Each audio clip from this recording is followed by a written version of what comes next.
tudo.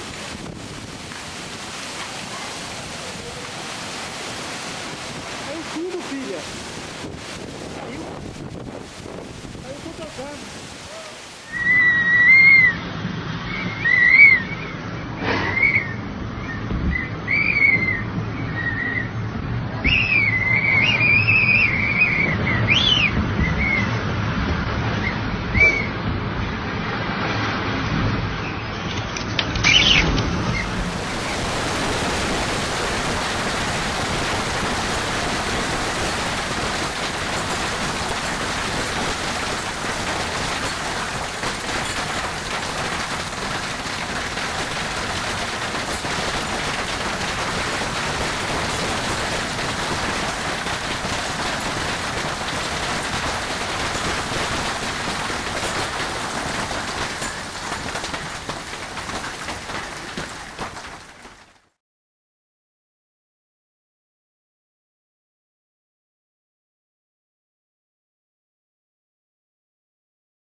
ठीक है, नमस्कार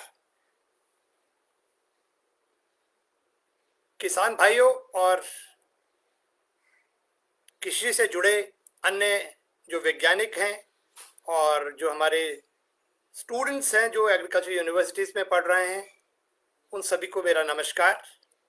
और जैसा कि आप जान रहे हैं कि आज मुझे मौका दिया है फसल क्रांति परिवार द्वारा कि मैं आप सबके साथ मौसम और उसका कृषि पर क्या प्रभाव होता है उस सिलसिले में बात करूं। तो आप जैसे कि आप सब जानते हैं कि एक जो हमारा देश है वो एक कृषि प्रधान देश है और यहाँ पर अधिकतर लोग जो हैं कृषि के कार्यों से जुड़े हुए हैं।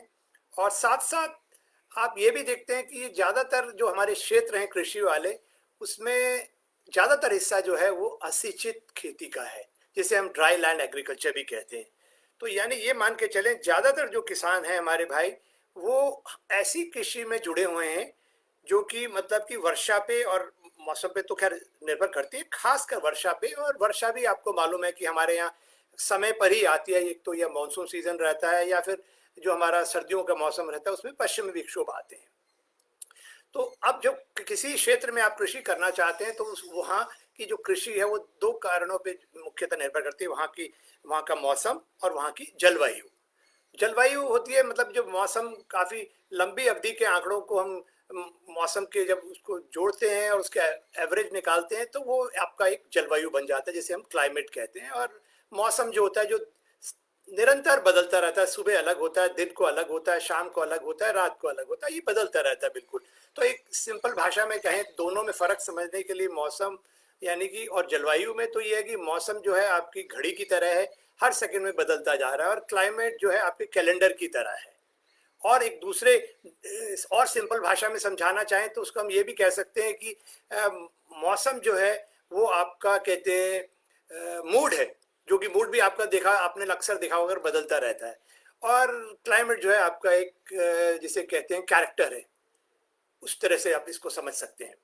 अब आते हैं इसके मौसम। हम आपने देखा होगा किसान जो है पहले जब तक मौसम का पूर्वानुमान मतलब कि उपलब्ध नहीं होता था, आज से मान लीजिए कि 50-70 साल पहले की बात, तो जब भी कृषि के कार्य होते थे और किसान फिर तब भी कृषि करते थे, और मगर उस समय वो अपने ऊपर निर्भर करते थे, यानी कि खुद उसकी जो मौसम को बादलों को देखते थे और उसके बेस पर ही वो निर्णय लेते थे।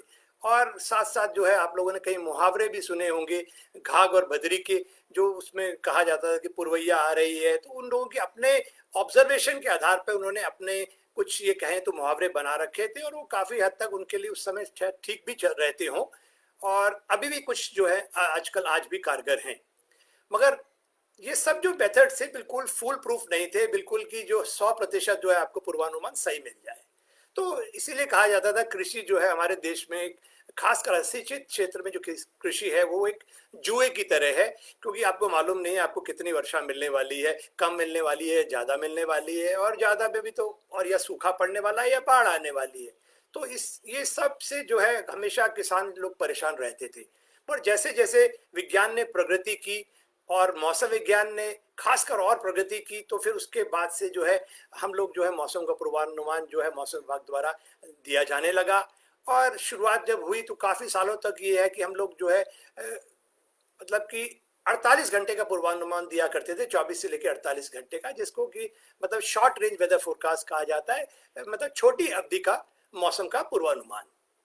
तो ये काफ़ी लंबे समय तक ऐसा चलता रहा और उसके कुछ फायदे भी थे। और मगर फिर जब हम लोगों ने किसानों से फीडबैक लिया, किसानों से जानकारी मांगी कि भाई आपको इसका फायदा है, तो उनका फायदा तो है मगर इसकी अवधि बहुत कम है। और कई बार ऐसा होता है कि मौसम कि जब तक हमें 3 4 5 दिन पहले ना मिले तो हम लोग उसका फायदा नहीं उठा पाते, क्योंकि जब तक मिलता है तो इतना समय नहीं बचता है कि हम यदि फसल कोई तैयार है तो उसको काट के अंदर रख लें, या कोई सिंचाई करनी है या सिंचाई डालनी है तो उसका समय नहीं मिलता है। तो उनका मानना था कि हम लोग किसान भाइयों को जो है मौसम विभाग पूर्वानुमान दे, कम से कम एटलीस्ट 5 दिन पहले तो बताए। तो उसके बाद से हम लोगों ने मौसम विभाग ने जो पहले शॉर्ट रेंज फोरकास्ट यदि कम अवधि के मौसम पूर्वानुमान था वो तो देते ही थे, और उसके साथ साथ फिर शुरू कर दिया हम लोगों ने मध्यम अवधि का मौसम पूर्वानुमान, जिसे कि मीडियम रेंज वेदर फोरकास्ट कहते हैं, जिसमें कि हम किसान को 5 दिन आगे का मौसम का पूर्वानुमान देते हैं। इसके बारे में फिर मैं डिटेल में अभी आता हूँ। उससे पहले बता देता हूँ और कितने तरह के मौसम के पूर्वानुमान होते हैं। तो इसके साथ साथ फिर जो मध्यम अवधि का हो गया, उसके बाद एक और आ गया आपका लंबी अवधि का मौसम का पूर्वानुमान। लंबी अवधि का जो मौसम का पूर्वानुमान होता है वो अक्सर आपका जो है कहते हैं एक सीजन यानी कि एक पूरी ऋतु या एक साल आगे तक के जो है उसको कहा जाता है लंबी अवधि का मौसम का पूर्वानुमान। और ये भी मौसम विभाग द्वारा दिया जाता है। और इसमें मुख्यतः जो आपका आता है वो है हमारा मॉनसून का जो है पूर्वानुमान लगाना कि अगले 4 महीनों में मॉनसून कैसे होने जा रहा है, कि जिसका कि जैसे कि अभी हाल ही में आपको मालूम होगा कि अप्रैल 15 के आसपास मौसम विभाग ने कहा था इस बार जो है हमारा मॉनसून जो है सामान्य होगा, यानी 100% वर्षा हमको मिलने वाली है, जो हमारी लंबी अवधि के आंकड़े होते हैं उसकी। और उसमें मतलब कि 5% जो है ज्यादा कम का जो है कई बार जो है जिसे हम एरर कहते हैं उसकी संभावनाएं बनी रहती हैं, मगर फिर भी वो मोटा मोटी जो है इसके आसपास ही रहने वाला, ऐसा हम मौसम विभाग ने कहा। और उसके जो वो पूर्वानुमान कहलाता है जो आपका लंबी अवधि का मौसम का पूर्वानुमान। और ये पूरे भारतवर्ष के लिए दिया जाता है, अलग अलग हिस्सों के लिए, उत्तर पश्चिम भारत के लिए, दक्षिण भारत के लिए, उत्तर पूर्वी भारत के लिए कैसा रहेगा, पश्चिम भारत में कैसा होगा, उसका पूर्वानुमान हम करीब करीब मतलब आपको 1 जून के आसपास देंगी। और साथ साथ में आज ही मौसम विभाग ने ये भी कहा है कि जो है 20 तारीख के आसपास से हमारे जो समुद्र के इलाके में वहां पर मानसून का ऑनसेट होने की संभावनाएं बन सकती हैं, तो ऐसा भी कहा गया। तो एक तो ये हो गया। उसके बाद जो किसानों को जो हमने 5 दिन का मौसम पूर्वानुमान, जिसे हमने कहा कि मध्यम अवधि का पूर्वानुमान, वो काफी वर्षों से मौसम विभाग देता आ रहा है और उसके काफी फायदे भी हो रहे हैं। और इस जो 5 दिन का जो मौसम का पूर्वानुमान दिया जाता है उसको जैसे कि हम मीडियम रेंज वेदर फोरकास्ट कहते हैं। और उसमें हम लोग जो है मुख्यतः जो किसान को जो उपलब्ध कराते हैं उसमें क्या करते हैं कि अधिकतम तापमान कैसे होने वाला है, न्यूनतम तापमान कैसे होने वाला है, अधिकतम आर्द्रता, अपेक्षित आर्द्रता जिसको नमी कहते हैं वो कितनी रहने वाली है, न्यूनतम अपेक्षित आर्द्रता कितनी रहने वाली है, हवा की दिशा कितनी होगी, दशा क्या होगी, मतलब दिशा कौन सी दिशा से हवा आ रही है, पूर्वैया आ रही है या पछुआ हवाएं आ रही हैं, और उसकी गति कितनी है उसके बारे में भी बताया जाता है, बादल कितने होने जा रहे हैं, वर्षा कितनी होगी। तो इन तमाम जो पहलुओं को है मौसम विभाग अगले 5 दिन में कैसे रहने वाला है इसकी जानकारी काफी समय से देता आ रहा है किसान भाइयों को, और किसान भाइयों को बहुत पसंद भी आ रहा है। अब सवाल ये उठता है कि ये जो हम विभिन्न जो मौसम के कहते हैं जो पहलू हैं या पैरामीटर्स जिसे कहते हैं, हर जो पैरामीटर है हमारी फसल को किसी ना किसी तरह प्रभावित करता है। जैसे आपको मालूम होगा कि भाई कृषि जो है हमारी, चाहे खेत को तैयार करने से लेकर फसल की कटाई तक जो है, और उसके बाद कटाई के बाद जो मड़ाई जो तक करनी है उस तक जो है हर समय पर मौसम जो है बहुत ही अहम रोल अदा करता है। अभी आपको जैसे मानसून आने का होगा तो हम मौसम विभाग बताएगा कि भाई बारिश आने वाली है, शुरू होने वाली है, आपके यहाँ मानसून आने वाला है। तो जैसे किसान भाइयों को ये मालूम पड़ता है तो अपने खेत की जुताई शुरू कर देते हैं, खेत को तैयार कर रखते हैं। तो ये एक बहुत जबरदस्त जानकारी हो गई। उसके बाद अगला आता है कि भाई अब बीज कब रोपाई हो। आपने खेत तो तैयार कर लिया, तो अब जब अगली बारिश आएगी और इतनी बारिश होगी कि आपके अंदर पर्याप्त नमी मिट्टी में आ जाएगी, तो उसका मौसम विभाग जो है आपको पूर्वानुमान देगा। तो उस समय आप उसके हिसाब से आप करेंगे कि अब मैं बुआई कर लेता हूँ। और इसके बाद भी ये होता है कि भाई बुआई के बाद अगली वर्षा कब आने वाली है, आने वाली है या नहीं आने वाली है। तो नहीं आने वाली है तो आपको क्या करना है, और आने वाली है तो आपको क्या करना है, उसकी भी जानकारी दी जाती है। तो ऐसे ही हर स्टेज के ऊपर पौधा जब बड़ा हो रहा है तो उसकी एक अपनी अपनी, जिसे हम उसको कहते हैं कि बहुत मुख्य अवस्थाएं होती हैं फसलों की। हर फसल की, यदि गेहूं की बात करें तो 20 से 25 दिन की जब फसल होती है तो बहुत ही जो अहम वो मानी गई है अवस्था, जिसमें कि खास तरह की जड़ें निकलती हैं। और यदि उस समय सिंचाई ना मिले या पानी ना मिले तो फसल की जो उपज है 25% की उसमें कमी आ जाती है। तो मौसम विभाग जब ये कहता है कि भाई 20 से 25 दिन आपकी फसल हो चुकी है, आपको सिंचाई करने की जरूरत है किसान भाइयों, खासकर गेहूं में उत्तर पश्चिम भारत में, और एक पश्चिमी विक्षोभ आ रहा है, तो आप उस पश्चिमी विक्षोभ जो है उससे वर्षा मिलने वाली है, तो आप अपनी जो है सिंचाई को टाल दें या ना करें। और मान लीजिए आपको वर्षा मिल जाती है तो आपके देखिए एकदम एक सिंचाई बच गई। तो यहाँ मौसम विभाग आपकी सिंचाई बचा रहा है, आपकी मेहनत को बचा रहा है, आपके पैसे को बचा रहा है, आपके पानी को भी बचा रहा है। तो इस तरह से हर स्टेज पर जो है मौसम विभाग जो है जानकारी देता रहता है। और ऐसे ही बात करें, अब मान लीजिए आपकी फसल जो है बिल्कुल कहते हैं, अब पानी लगाना है मान लीजिए थोड़ी देर के लिए, कि आपको कब पानी लगाना है और कितना पानी लगाना है, तो कैसे पता लगेगा, तो उसके बारे में भी मौसम विभाग जानकारी देता है। हम ये मॉनिटर करते रहते हैं कि जो मिट्टी में नमी है वो कितनी उड़ गई है, और आपके कहते पौधों से जो पानी निकलता है वो कितना निकल चुका है, और पिछले वर्षा भी नहीं हुई है। तो ये पूरे को टोटल करके तो आप इतना पानी आपको देने की जरूरत है।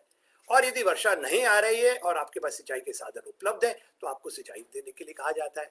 और मान लीजिए आपके पास सिंचाई का कहते हैं मतलब कि वर्षा आने वाली है, तो आप सिंचाई करने की तो जरूरत है ही नहीं। मगर हाँ, कई बार ऐसा भी होता है कि आपके पास सिंचाई का साधन नहीं और वर्षा भी नहीं आ रही है, तो ऐसे में आप क्या करें, तो उस समय भी मौसम विभाग आपको गाइड करता है कि भाई यदि आपके खेत में खरपतवार वगैरह है तो उसको तो सबसे पहले निकाल दीजिए, क्योंकि खरपतवार जब वो भी पानी ले रहा है और मिट्टी से आपका पानी भी खींच रहा है और नमी भी खींच रहा है, और साथ में जो आपके खाद्य पदार्थ होते हैं उनको भी खींच रहा है, न्यूट्रिएंट्स को, तो उसको निकाल दें। उसके साथ साथ सूखी पत्तियां वगैरह बिछा सकते हैं, तो उससे क्या होता है जो नमी मिट्टी में रह जाती है वो भी बच जाती है। तो इस तरह के निर्णय मतलब आप ले बताता है मौसम विभाग।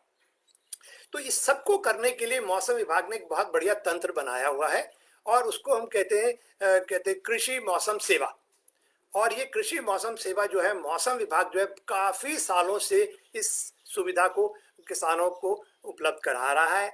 और शुरुआत में तो हम लोगों की जो सबसे पहले शुरुआत हुई थी तो सिर्फ एक जो है वेदर बुलेटिन दिया जाता, कृषि टेलीविजन के माध्यम से छोटा सा बुलेटिन दिया जाता था, उसमें कोई बहुत ज्यादा जानकारी नहीं होती थी।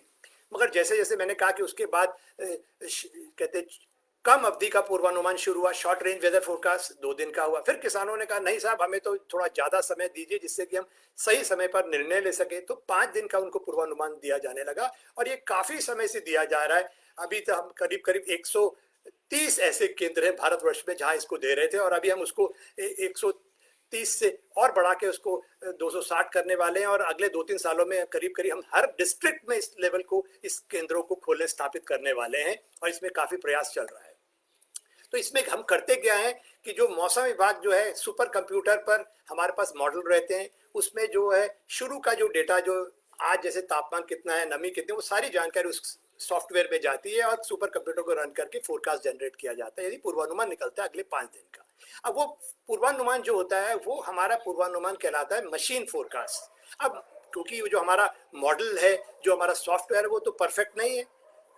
परफेक्ट क्यों नहीं है? क्योंकि हम जो है पृथ्वी की नकल करने की कोशिश कर रहे हैं कि पृथ्वी में किस तरह से हवा चलती है, किस तरह से कम दबाव का क्षेत्र बनता है, ज्यादा बनता है, मगर उसको समझना बड़ा आसान नहीं है, क्योंकि एक बहुत ही ये जिसे कहते हैं पेचीदा मामला है।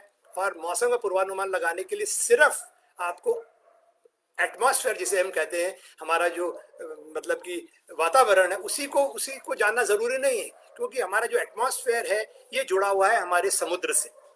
तो समुद्र की जानकारी होना भी बड़ा जरूरी है, क्योंकि समुद्र में आपने देखा होगा कभी समुद्र का तापमान बढ़ जाता है, जिसको एल नीनो कहते हैं, वो हमारी मानसून को प्रभावित करता है।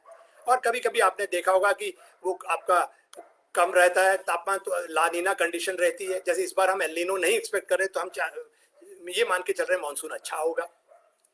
तो इस तरह के जो पहलू है, तो अब जब हमने मौसम, वातावरण, मतलब एटमॉस्फेयर की जानकारी भी इकट्ठी करनी शुरू कर दी, समुद्र से जानकारी लेना शुरू कर दिया, पर वो भी पर्याप्त नहीं था। फिर जाना कि भाई मिट्टी में नमी कितनी है और पौधों से कितना पानी एवापोट्रांसपिरेशन हो रहा है, वो सारी जानकारी भी फिर मॉडल में गई, उससे काफी सुधार हुआ। फिर लगा नहीं नहीं, इसमें कुछ और भी गुंजाइश है, तो हमने देखा जो मतलब हिमालय पे जो बर्फ पड़ती वो कैसे हमारे मौसम को प्रभावित करती है, आर्कटिक और अंटार्कटिक जो है हमारे, वहाँ बर्फ कैसे हमारे मौसम को प्रभावित करती है, उसकी जानकारी भी एकत्रित की गई।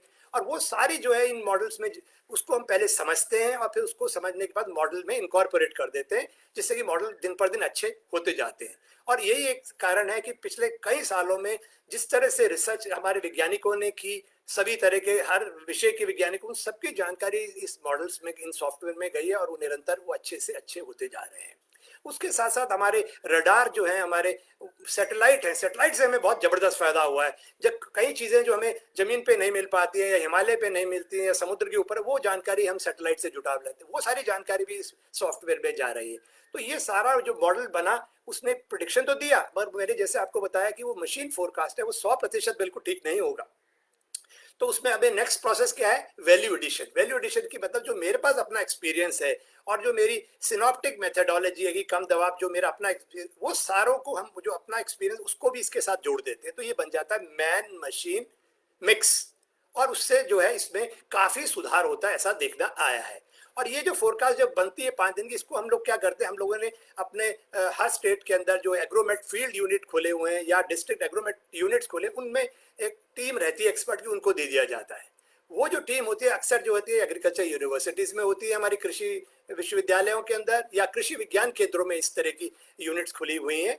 और वहाँ पर जो एक सब्जेक्ट मैटर स्पेशलिस्ट आपका रहता है, जो सब्जेक्ट एक्सपर्ट रहता है, और उसके साथ साथ मतलब कि वो जो हमारी पूर्वानुमान को लेता है, और जो वैज्ञानिकों का एक गुट होता है, जो एक ग्रुप होता है, उसमें जैसे कि आपके रहेंगे कि एग्रोनमिस्ट रहता है, उसके अंदर जो बीमारियों के बारे नॉलेज जानता है, पैथोलॉजिस्ट होता है, कीटों की जानकारी वाला है, एक्सपर्ट एंटोमोलॉजिस्ट होता है उसमें, और जो आपके हॉर्टिकल्चर के एक्सपर्ट रहते हैं, मिट्टी के एक्सपर्ट रहते हैं। तो ये सारे एक्सपर्ट जो है वहाँ बैठते हैं और ये देखते हैं कि अगले 5 दिनों में ऐसा मौसम होने जा रहा है और हमारे किसान भाई ने ऐसी ऐसी फसलें लगाई हुई हैं, तो हम उसको क्या सुझाव दें।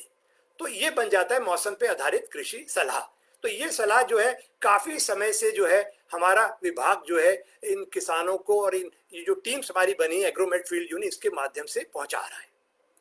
अब सवाल ये आता है कि हम इसको पहुंचाते कैसे हैं। तो पहुंचाने के लिए मैंने जैसे आपको बताया कि हमारे पास रेडियो भी उसके लिए माध्यम है, टेलीविजन हमारे पास माध्यम है, हमारे पास अखबार है उसके लिए माध्यम, और उसके साथ साथ हमारा इंटरनेट भी है आज की उसमें, और फैक्स से भी आप दे सकते हैं। पर उससे ज्यादा सबसे इंपॉर्टेंट जो चीज है, किसान का मानना था जल्दी से जल्दी हमारे तक पहुंचे, तो उसके लिए हमने जारी करा उसको एसएमएस उसके मोबाइल के ऊपर। तो हम हमारी मतलब जो भारत सरकार के जो कृषि मंत्रालय है, उसमें वहां पर एक किसान पोर्टल है, जो उस किसान पोर्टल पे जाके जो है किसान भाई जो पूरे भारतवर्ष के अपने आप को रजिस्टर कर सकते हैं। और करीब करीब अभी जो है 4 करोड़ किसान जो है उस पर हमारे उस पोर्टल पे जुड़े हुए हैं। और उस जैसे ही उस पे वो अपनी जानकारी डालते हैं कि उसमें वो अपने ये भी बताते हैं उनके पास कितनी जमीन है, कौन सी फसलें वो लगा रहे हैं, जिससे कि अब जो आलू वाला किसान है उसको आलू की जानकारी मिले, गेहूं की ना मिले, और गेहूं वाले को गेहूं की मिले। तो वो सारी अपनी जानकारी भी उस पर उपलब्ध कराते हैं। और कहते हैं उसके बाद से जो है उनको वही उसी जो क्रॉप स्पेसिफिक जानकारी मिलना शुरू हो जाता है उनके मोबाइल के ऊपर। तो मौसम का पूर्वानुमान और मौसम पे आधारित कृषि भी सलाह भी मिल जाती है। तो ये जो है बहुत पॉपुलर हो रहा है किसान भाइयों को। और उसके लिए हम यही नहीं है, हम क्योंकि मैंने बताया आपको, ये भी ध्यान रख लीजिए, कहीं पर क्या होता है, कहीं सब सोचते हैं कि हमारा हमेशा जो मौसम है हमारे जो हमने फसल लगाई उसके आधार पर ही मिलेगा। ऐसा नहीं होगा। आपको जो मौसम की वेरिएबिलिटी होती है, मौसम में निरंतर बदलाव आते रहते हैं। कई साल में आपको अच्छा मौसम मिल जाता है, अच्छी फसल हो जाती है, कहीं में आपको या तो सूखा पड़ जाएगा या बाढ़ आ जाएगी। और कई बार सामान्य वर्षा भी मिलती है, मिली तो सामान्य है, मगर शुरू में ज्यादा मिल गई, आखिर में ज्यादा मिली, बीच में नहीं मिली। तो ऐसी सब चीजों के लिए जो है हमें क्या करना है, अपने आप को अडेप्ट करना है और टेक्नोलॉजी को अडॉप्ट करना है, अडॉप्ट करना है, अडेप्ट भी करना है, अडॉप्ट भी करना है। किसके लिए? कि मिटिगेट करने के लिए, कि हम पहले से ही जो नुकसान हो सकता है उसको कम करें। तो यानी कि ये है कि यदि हम सही मौसम का पूर्वानुमान हो और ये सही मौसम का पूर्वानुमान सही समय पर किसान भाइयों तक पहुंच जाए या प्लानर्स तक पहुंच जाए, तो ये सही मौसम की जानकारी को वो यूटिलाइज कर सकते हैं और उससे फायदा उठा सकते हैं। तो हम इसके लिए बनाए, हम कहते हैं गुड वेदर कोड और बैड वेदर कोड। यदि अच्छा मौसम है तो आप क्या करें, खराब मौसम है तो आप क्या करें, तो उसकी भी जानकारी आपको दी जाती है। तो गुड वेदर कोड तो ये हो गया भाई, आपको आने वाले समय में बारिश मिलने वाली है तो आप उसका फायदा उठा लो, आप अपनी सिंचाई टाल लो। और एक तो ये हो गया, दूसरा ये हो गया कि आपके कहते हैं पानी को वो कर लो, हार्वेस्ट कर लीजिए। आपको कोई तालाब आसपास है उसमें भर के रख लीजिए, नीचे अंडरग्राउंड टैंक में बना के रख लीजिए, क्योंकि कई बार ऐसा होता है शुरू में बारिश मिल जाती है बाद में नहीं मिलती है। तो यदि आप एक या दो सिंचाई अपने पास बचा के रख लेते हैं तो वो आपको लाइफ सेविंग इरिगेशन, मतलब जब कम वर्षा होगी उस समय बहुत मददगार सिद्ध होगा। तो ये हो गया, तो ये हो गया। और साफ मौसम है आने वाले समय में तो आपको क्या करना चाहिए, आप उस समय मान लीजिए कोई पौधे में आपकी बीमारी लगी है तो आप उस स्प्रे कर सकते हैं। आप फर्टिलाइजर कोई लगाने के समय है तो फर्टिलाइजर को लगा सकते हो आप। अक्सर नहीं तो क्या होता है, कई बार आपने पता चला कि मौसम का पूर्वानुमान पे ध्यान नहीं दिया और कहते हैं आपने या तो कीटनाशक दवा छिड़क दी या आपने अपने खाद या फर्टिलाइजर डाल दिया और बारिश आई, उसने अपने कीटनाशक को भी भाग के ले गई अपने साथ और खाद को भी ले गई।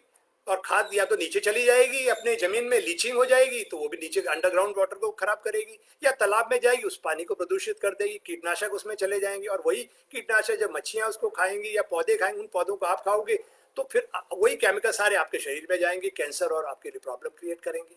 तो यहाँ आप देख लीजिए कि मौसम विभाग जो है कैसे आपके पैसे बचा रहा है आपका। जैसे कि मैंने आपको एक बताया था एग्जाम्पल कि उत्तराखंड का मैं एग्जाम्पल दूंगा आपको कि गेहूं की फसल के लिए मैंने कई बार हम लोगों ने उनको पूर्वानुमान दिया कि भाई आपकी सिंचाई की जरूरत है मगर बारिश आने वाली, आप सिंचाई मत करें।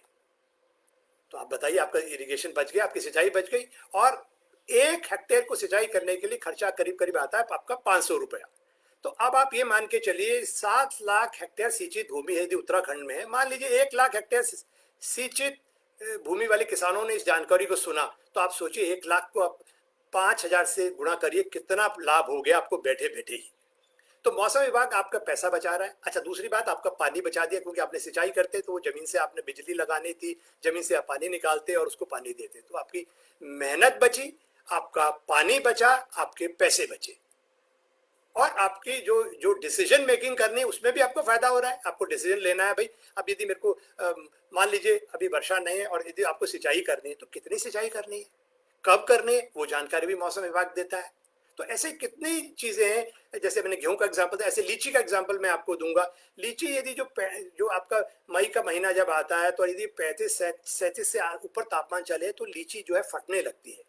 तो यदि हम देखते हैं कि यदि बाई चांस की अब ऐसा लग रहा है आने वाले दिनों में, अभी तो फिलहाल तो बारिश होने की संभावना है, जैसे अभी हम बता रहे हैं, मौसम विभाग बता रहा है कि खासकर 13 से 15 के बीच में उत्तर पश्चिम भारत में वर्षा की संभावना है और खासकर 14 में तो खासकर जम्मू कश्मीर, हिमाचल और पंजाब में तो ये अनेक स्थानों पर हो सकती है और इसके साथ साथ झक्कड़ और ओलावृष्टि की भी मामूली संभावना बनी हुई है। तो ये थोड़ा सा चिंता का विषय जरूर है, क्योंकि इस समय कई लोगों की अपनी कटाई नहीं हुई है। तो मैं लीची पे वापस आता हूँ। तो लीची में जब हम ये कहते हैं कि 35 से 37 डिग्री तापमान होने जा रहा है तो हम तो एक तो ये कहते हैं कि भाई यदि बारिश नहीं है तो आप उसको सिंचाई कर लीजिए और दूसरा ये कर सकते हैं कि आप पौधे के ऊपर पानी का स्प्रे कर दीजिए, जिससे कूल माइक्रो क्लाइमेट हो जाए तो उससे थोड़ी ठंडक आ जाती है और लीची फटती नहीं है। तो इस तरह का एग्जाम्पल दिया जाता है। तो अनेकों एग्जाम्पल हमारे पास ऐसे हैं, मैं जो शेयर कर सकता हूँ। जैसे कई बार एक बार किसान भाई जो है हमारे कहते उनसे हमने और हम इसकी जानकारी भी कैसे लेते हैं, किसानों के साथ जाके हम चर्चा करते हैं, उनके गांव में उनके साथ बैठते हैं, इसको कहते हैं फार्मर्स कहते अवेयरनेस प्रोग्राम भी करते हैं, उनके साथ फीडबैक भी लेते हैं। तो हमने उनसे पूछा भाई क्या आपको हमारी इस मौसम की जानकारी मिलती है? जी बिल्कुल मिलती है। तो इसका कोई फायदा भी हो रहा है? कहते जी बिल्कुल फायदा हुआ। मैंने किसान से पूछा हरिद्वार के, तो उन्होंने कहा देखिए साहब, आपने टीवी में आके ये कहा था कि भाई आपके वर्षा आने वाली है और अगले 3 दिनों के अंदर, तो हमने मेरी जो तोरिया की फसल थी तैयार पड़ी थी, तो मैंने फटाफट क्या उसको काट करके अंदर रख लिया और उसके बाद बारिश आ गई। तो मैंने कहा यदि आप बारिश पूर्वानुमान नहीं होता तो आपका क्या नुकसान कितने का होता? तो उसने करीब करीब मेरा 1 लाख रुपए का नुकसान हो जाता, क्योंकि बारिश गिरती उन पे पकी फसल पे और दाना छिटक जाता।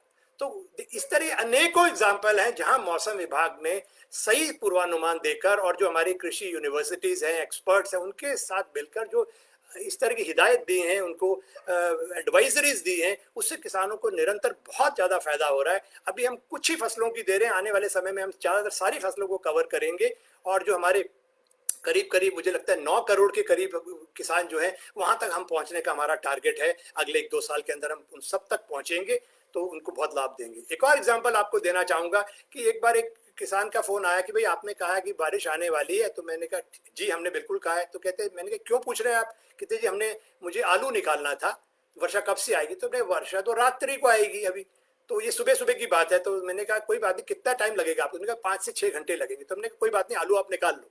ये भी हरिद्वार का एग्जाम्पल है। तो उन्होंने करीब करीब 4-5 बजे शाम को मुझे फोन किया कि साहब मैंने आलू निकाल लिया, धन्यवाद, बारिश नहीं आई, तो अब कल कैसा रहेगा? मैंने कहा कल तो वर्षा है ही बिल्कुल, आज रात्रि से शुरू हो जाएगी। तो उनका कहना था कि मैंने पूछा आप क्यों पूछ रहे हैं, आपने तो आलू निकाल लिया। कि साहब मैंने तो निकाल लिया, बाकी किसानों ने नहीं निकाला है। तो मैंने कहा इससे आपको क्या होगा? कहते नहीं मैं बाकी जगह और आलू किसी और मंडी से खरीदूंगा और यहाँ कमी होगी तो ऊंचे दाम पे बेचूंगा। तो देखिए किसान कैसे मेरी जानकारी को फायदा उठा रहा है। तो ये डिपेंड करता है कि आप कितने इनोवेटिव हैं, कैसे अच्छे मौसम का लाभ ले सकते हैं और कैसे खराब मौसम से बच सकते हैं। तो ये सारा काम जो मौसम विभाग जो पृथ्वी मंत्रालय के अंदर आता है, वो पूरे अपने मतलब कि 24 घंटों, अभी भी देखिए कोविड चल रहा है, ज्यादातर ऑफिस बंद है, मौसम विभाग 24 घंटे 23 मार्च से बिल्कुल काम कर रहा है। सारे पूर्वानुमान जारी किए जा रहे हैं समय पर। हमारे जो एयरपोर्ट हैं, हालांकि नॉर्मल फ्लाइट नहीं है, अभी अभी शुरू होने वाली है, मगर जो कार्गो की है, सामान एक जगह से दूसरे ले जाना, दवाइयां ले जाना, वो बिल्कुल जा रहे हैं और मौसम विभाग उसमें पूरी मदद कर रहा है।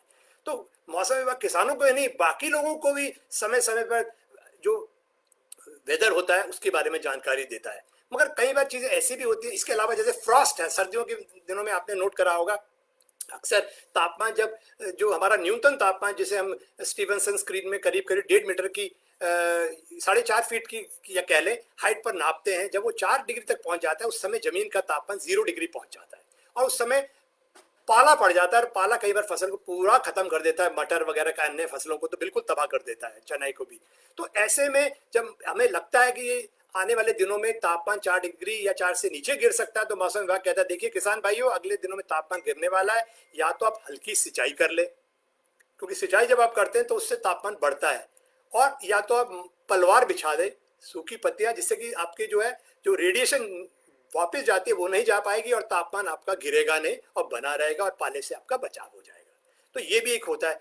भारी वर्षा होने वाली है तो हम किसान भाइयों को कहते हैं देखिए आपके यहाँ अभी पर्याप्त नमी है आपके फील्ड के अंदर, अब आप भारी वर्षा आ सकती है तो आप पानी की निकासी का प्रबंध कर लें, क्योंकि आप यदि आप पानी की निकासी का प्रबंध कर लेंगे तो क्या होगा, बारिश आएगी और नालियों से बहती हुई निकल जाएगी। अन्यथा क्या होगा, पहले से ही आपकी जमीन गीली है और पानी आएगा तो आपका नुकसान हो जाएगा। तो ये अनेकों अनेक एग्जाम्पल हैं जो कि हमारे वैज्ञानिक जो मौसम पूर्वानुमान तो दे ही रहे हैं, जो हमारे कृषि के वैज्ञानिक हैं पूरे देश भर के अंदर, वो सारे हम मिलजुल कर एक अच्छी टीम हमारी बनी हुई है और हम ये जानकारी तो आप सब तक किसानों तक खासकर पहुंचा रहे हैं। और यही नहीं, हम फिशरीज के लिए भी हम जानकारी दे रहे हैं। जानवरों के लिए तापमान कैसा होगा, मतलब ये तापमान बढ़ जाएगा तो आपको पता है आपको मिल्क प्रोडक्शन कम हो सकता है, एग लेइंग कम हो सकती है मुर्गियों में, तो वो सारी जानकारी, उनको बीमारी ना हो कोई, तो वो सब जानकारी हमारे विशेषज्ञ हमारे मौसम पूर्वानुमान के आधार पर किसानों को दे रहे हैं। और मुझे लग रहा है यही एक कारण है काफी लंबे समय से कोई मेजर एपिडेमिक भी नहीं हुआ हमारे यहाँ, क्योंकि जैसे ही कोई बीमारी होने लगती है तो उसकी मॉनिटरिंग अच्छी ढंग से होती है मौसम की भी, और एक्सपर्ट भी बैठे हुए हैं, और एक्सटेंशन डिपार्टमेंट कृषि कहते हैं आपके विश्वविद्यालयों में, वो एकदम वो एक्सपर्ट तैयार हो जाते हैं। और उसके साथ साथ हमारे जो कृषि मंत्रालय है वहाँ हर शुक्रवार को जो है क्रॉप वेदर वॉच ग्रुप रहता है, एक एक्सपर्ट की टीम रहती है, वहां पे भी पूरे भारतवर्ष पे हम लोग जो है पूरा जिसे कहते हैं निगरानी रखते हैं कि कहाँ कोई बीमारी तो नहीं आने, कहीं आर्मी बम तो नहीं आ गया मक्का में कहीं पर। हाल ही में आपने देखा टिड्डी का काफी हो गया था पंजाब और कुछ इलाकों में, तो वो तो नहीं आने वाली है। तो सारी चीजों पे चर्चा होती है, कहीं पानी की कमी तो नहीं है, डैम में कितना पानी है, कहीं बीज की कमी तो नहीं है, यदि बारिश लेट हो गई है तो अब कम अवधि रह गई तो क्या कम अवधि वाली फसल के बीज उपलब्ध हैं कि नहीं। तो ये सारी जो प्लानिंग है मौसम पे आधारित ये की जाती है। और दूसरे साथ साथ जो मैंने बताया कि एक ख्याल और रखना है आपको कि जो जिस क्षेत्र में जैसी जलवायु वहां की उसके आधार पर ही आप कृषि करें। कई जगह अक्सर ये भी देखा जाता है कि पानी की कमी है, मगर क्योंकि बिजली फ्री है तो और पानी जमीन का फ्री है, तो आप ऐसी फसलें लगा देते हैं जिसमें गन्ना और धान आता है, जो बहुत ज्यादा पानी खर्च हो जाता है उसके अंदर, उसके फिर आपको दिखते हैं दुष्प्रभाव भी होते हैं। मगर इसलिए थोड़ा ध्यान रखना होगा कि अपने मौसम के आधार पर ही हम कृषि करें। यदि कम वर्षा वाला क्षेत्र है तो आप कहते हैं जो आपने जिस तरह की तिलहन हो सकती है, या फिर आपके जो बाजरा हो गया, ज्वार हो गया आपका, और फिर कई भाई जो रागी है, इस तरह की फसलों पे ज्यादा ध्यान दिया जाए। और जहाँ पे वर्षा ज्यादा होती है आप वहाँ गन्ना भी लगा सकते हैं, धान भी लगा सकते हैं। तो वर्षा आधारित, मौसम आधारित ही कृषि कार्य आप लोग करें। और मेरा अपना मानना है कि हमारा किसान जो है बहुत मेहनती है, मगर हाँ, सरकार को उसको बिल्कुल सपोर्ट करने की जरूरत है। तो सपोर्ट करने के लिए क्या चाहिए, मैं उसमें ये आपको कहना चाहूंगा। पहला तो किसान को चाहिए उसको कम से कम जो है जो ऋण मतलब पैसा जो है उसका इंटरेस्ट रेट बहुत ही मिनिमम 2% 3% पे दिया जाए, जिससे कि वो अपना पैसा उसके हाथ में होगा तो वो उससे अच्छे बीज खरीद सकता है। मगर हाँ, और बीज और खाद तो उसके लिए भी ऐसे केंद्र बनाए जाए जहाँ पे जिसे कहते हैं स्पूरियस, खराब बीज और खाद वगैरह ना बेची जा रही हो। तो अच्छा बीज उसके पास होगा, अच्छी खाद और अच्छे कीटनाशक होंगे तो वो आगे बढ़ेगा।